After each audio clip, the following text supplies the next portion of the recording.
Aloha mai kako. Bili na mai.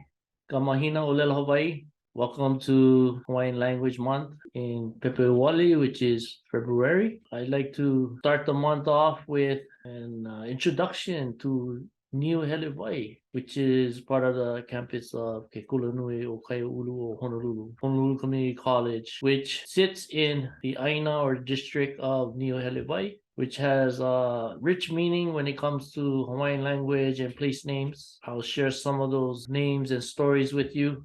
First of all, behind me is Niuhelewai Stream, which used to flow right through our campus underneath Building 7, but has been diverted to Kapalama Canal.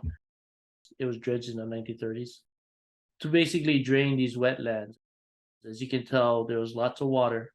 This stream supported a farming area of lo'i and fish ponds. Fish ponds are local i'a in Hawaiian language. And to give you an example of a fish pond that used to be before it was backfilled is Kuili Pond. Kuili is right across our campus on the eastern corner of the campus boundaries. It is now part of the Costco extension parking lot and the Hawaiian Electric transformer or distribution lot.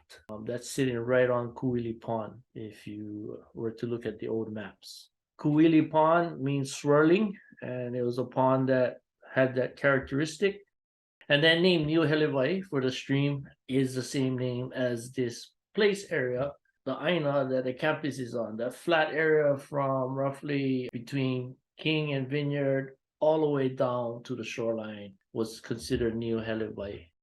Niuhelewai is the water body. Niu is coconut. Niuhele is to a coconut moving. Hele is to move. Wai is fresh water. So apparently Niuhelewai was known for coconuts moving in the water. Some of the other place names I want to focus on is related actually to the wind. The wind name Olauniu, which is that far-reaching wind from the slopes of Kapalama and Nuanu that rip apart the leaves of the Launiu.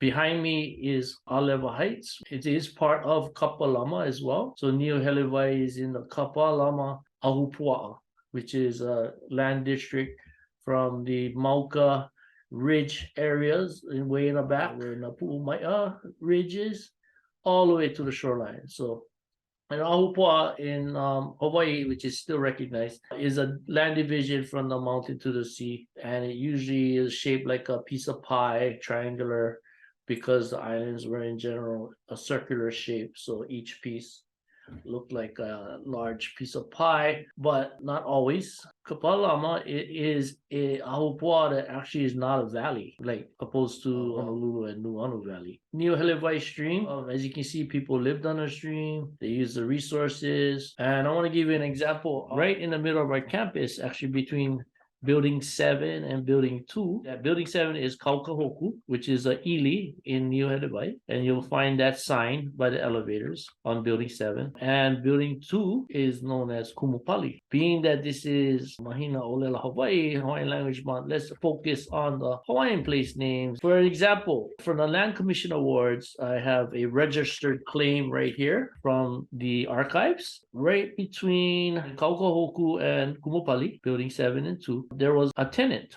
a native register tenant, who registered his Aina back in the late 1800s. And his name was Kaiʻaulu. Land Commissioner Award number is 1050. And he says, "Greetings to the land commissioners.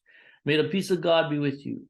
I, Kaiʻaulu, hereby tell you of my claim for 4 patches, 4 lo'i, taro patches, and an irrigation ditch. They are at Maili, land of Nawala in Kapalama." So Nawala was a ili or a smaller district within Niuhelewai and Kapalama, which is that area between those two buildings. I have lived here 4 years. There's also a house lot at Haikou, Island of Oahu. Kaiʻaulu sign. Mahina also made a statement and said, "I have seen Kaiʻaulu's property at Kapalama in Oahu. We're having 3 patches. Thus are the boundaries. Mahoi's land toward the mountain, Kahenawai's land, Waikiki side, Halulu's land toward the sea, Kaha's land, Ewa side. Kaiʻaulu's land has been from Halulu without any cost, and that was in the year 1843. So he acquired it from Halulu. There is no house or fence there, and no one has objected. Kahenawai, sworn and said, I've seen Kaikai's property exactly as Mahina has just related here. There's one house lot at Kumu Pali, it has no fence. So these are testimonies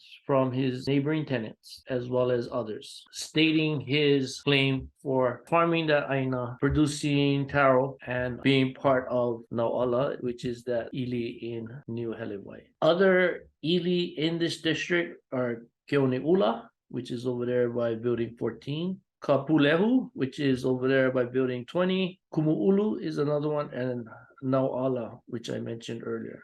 The goal of our campus here is to be a Hawaiian place of learning as well. So I just want to emphasize that there's so many historic Hawaiian place names that we can emphasize even more. And I know most of our buildings are just identified by numbers, but like even other campuses, they like to name their buildings after significant Hawaiian place names or Hawaiian vocabulary or Hawaiian meanings. Yeah, Native Hawaiian. Kauna to that. Kauna being that hidden meaning. So again, welcome to Mahina ʻŌlelo Hawaii, Hawaiian Language Month. E ola mau ka ʻŌlelo Hawaii.